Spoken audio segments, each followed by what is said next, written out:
Hey guys, Jim Jordan just dropped a bombshell on CNN, pushing back against a federal judge that President Trump says should be impeached. And guys, he didn't hold back. He called out the judge's history. He exposed the political bias. He made it clear that Republicans are ready to take action. Could we actually see an impeachment hearing? Guys, you need to hear this entire exchange for yourself. Watch this. Just want to start with a simple question. Do you believe, as President Trump does, that Judge Boesberg should be impeached? Well, normally, as Chief Justice Roberts has pointed out, the remedy for bad decisions is the appellate court. But it seems to me you may have something a little different here. This judge's decision was so ridiculous, it seems to be political. And then when you add to it the history of Judge Boesberg, his work with the FISA court, back in the whole Trump-Russia baloney, that whole, fake collusion thing that they talked about, the Democrats talked about forever. And then, of course, his sentencing of Kevin Kleinsmith, the guy who lied to the FISA court, altered a document back during that same time frame. I think you might have here a judge who's acting in a political fashion. That is a different question. And so for us Republicans, and I think folks on the Judiciary Committee, all options are still on the table. We're going to do some research. We're going to dig into this, and we're going to find out. And then I think when you really step back, Casey, and look at how stupid the decision was by this judge. I mean, he basically said, not basically, he did say, turn the plane around, bring back gang members, hardened criminals who've done all kinds of bad things, who are here illegally, turn the plane around and bring those bad guys back to the country.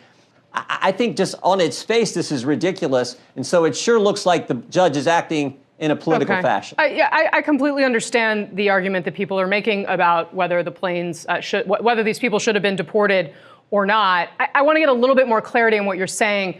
What specifically has Judge Boesberg done that you believe is an impeachable offense under the constitutional description of high crimes and misdemeanors?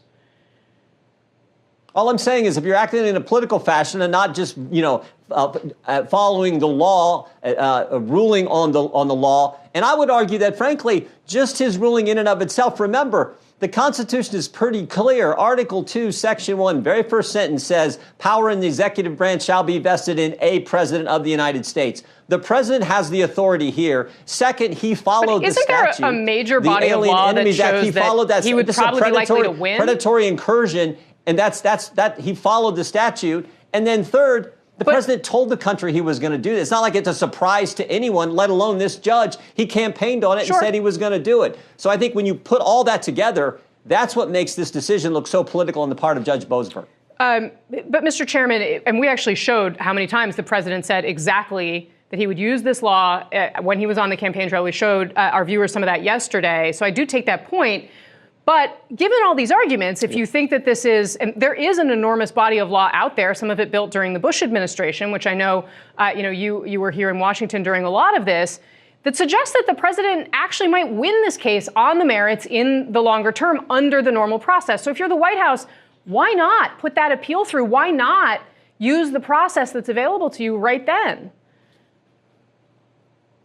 Well, there, in fact, may be an appeal process. I know we got all kinds of cases. I think 15 different cases now where there have been some federal district judge who's done some kind of injunction, ruled against President Trump in just 8 weeks of him being in office. So those are all going to get challenged. You go through the appellate process. That may, in fact, happen in this particular case, too. Sure. All I'm saying is this judge looks different than some of the other things we have seen. And the pace that were 15, I think in the Biden administration, it was like 13 in the entire 4 years. There have been 15 of these in 8 weeks. So, again, that's a concern. It's why 2 weeks ago, the Judiciary Committee, we passed legislation which said when a federal district judge in Timbuktu, California, issues an injunction, it should only apply to the parties of the case in that respective jurisdiction, not apply nationwide in some of these other cases that we're dealing with. We think that's good. We passed it through the committee. We'll try to look to pass it on the House floor and move it through the process. Sir, let me ask you about something you said partway through your first answer, which is this question. You are in charge of the House Judiciary Committee. Do you plan to hold hearings that may look at the impeachment of Judge Boesberg or other federal judges?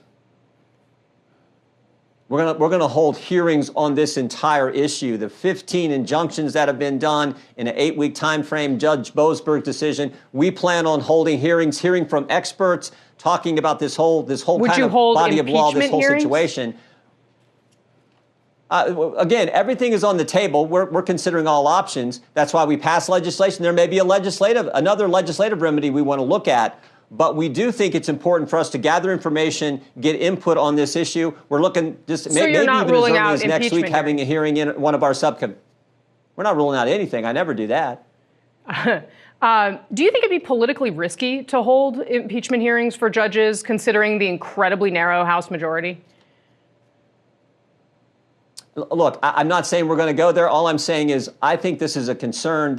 Judge Boesberg has raised concerns with us, Republicans on the Judiciary Committee, Republicans in general, over the years. When you go back and look at the whole FISA situation, remember what happened there, where the Comey FBI took a dossier that was paid for by the Clinton campaign, hiring the law firm Perkins Coie, who hired Fusion GPS, who hired a foreigner, Christopher Steele, who wrote this bogus document full of all kinds of falsehoods. The Comey FBI took that document to the FISA court, and they got warrants to go spy on the other party's presidential campaign. And Judge Boesberg was a part of letting that happen. And then one of the guys who lied to the court, Kevin Kleinsmith, got a slap on the wrist for actually altering a document in front of that secret court. And now he comes out with this decision, and we're not supposed to look at that? Of course we're going to look at that. You'd be crazy not to. So we're going to look at that, but all options are on the table, legislative and anything else, and that is the approach we're taking as we begin to hear from experts in hearings we plan to have over the next several weeks. Have you spoken with President Trump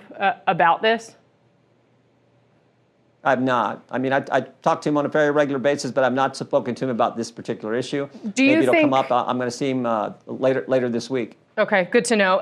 Do you think that part of why he called for the impeachment of this particular judge is to do with what you just outlined?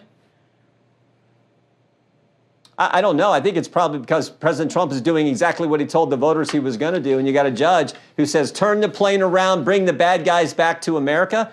Maybe the dumbest thing I've ever heard. And frankly, when the American people hear this, they're like, what is this judge doing? The president runs the executive branch. He's the one who put his name on a ballot, got elected. He's entitled to make these kind of decisions and not have some judge jump into the executive branch function and say that he can't do it. And particularly when the people we're talking about are really bad guys who did really bad things and aren't citizens of this country. That's the bottom line. So when you got a judge who does this, it makes you wonder, is this judge operating in a political fashion? And then when you look at the history of this guy, you say, sure looks like he is. All right.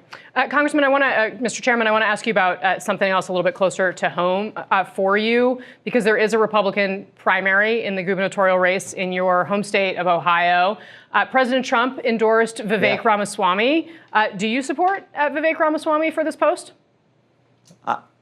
Yeah, I like Vivek. I think he'll be a great governor of our state. There's some other good guys who are talking about running, but Vivek's the guy I think who's going to win this thing, and I really like his energy. I like his conservative philosophy. I like the fact he's talking about getting rid of the income tax in our state. So I think Vivek's a great candidate. He'll be a great governor when he wins the election here in our great state. So we should consider that a formal endorsement. All right. I like Vivek. I really do. Okay. Okay, guys, do me a big favor. Like this video if you think that the judiciary should be held accountable. All right, let's get into this, guys. And get it, guys. I appreciate all the support. I couldn't do it without y'all. Thank you to all my subscribers, everyone that supports the channel. Channel members, couldn't do it without you. Jim Jordan is putting the judiciary on notice. He didn't hesitate. Y'all notice he didn't even hesitate to call out Judge Boesberg's past, particularly his involvement in the FISA court abuses during the Trump-Russia hoax. Guys, is this just another example of politically motivated rulings against Trump? Like, she asked, is it personal between Trump and Boesberg? Well, think about it the other way. Is it personal for Boesberg when it comes to Trump? Judge Boesberg's decision is raising some serious concerns. Jordan pointed out how this ruling forces the U.S. to bring back criminals who had already been deported, were already on their way out of the country. Let's be real, guys. How does that make any sense? If it makes sense to you, leave a comment down below, explain it to me. Shouldn't a judge's job be to enforce the law, not undermine national security? But then you got to zoom out a little bit, guys. Look at the bigger picture. Judicial overreach, double standards. Jordan highlighted how Trump has faced 15 injunctions in just 8 weeks compared to Biden's 13 over 4 years. Why are these judges so quick to block Trump's policies, but they let Biden slide through? Is this proof of a two-tiered justice system here in America? Is impeachment, now we got to talk about that, is impeachment even on the table? Is it really on the table? Well, Jordan says the Republicans are keeping all options, that's what he said, all options open, including legislative action and possibly impeachment. Would impeachment of a judge actually help restore fairness, or would that actually set a dangerous precedent? I'm curious to know what you think, guys. I don't know. Trump was right, though. Again, Trump campaigned on using the law, and now that he's following through, the legal system's trying to stop him. The question is, are they more concerned with the law or with stopping Trump at all cost? Let me know what you think, guys. Should Judge Boesberg be impeached? Drop your thoughts in the comments down below. Guys, don't forget to subscribe for more hard-hitting news like this, guys, conservative analysis. And, guys, if you want to support the channel, consider becoming a member today. Again, guys, I couldn't do it without you. We're building a community of people that want to change the world. All right? I love you all. Appreciate you. Again, just couldn't do it without you. All right. I'll see you later in the next update.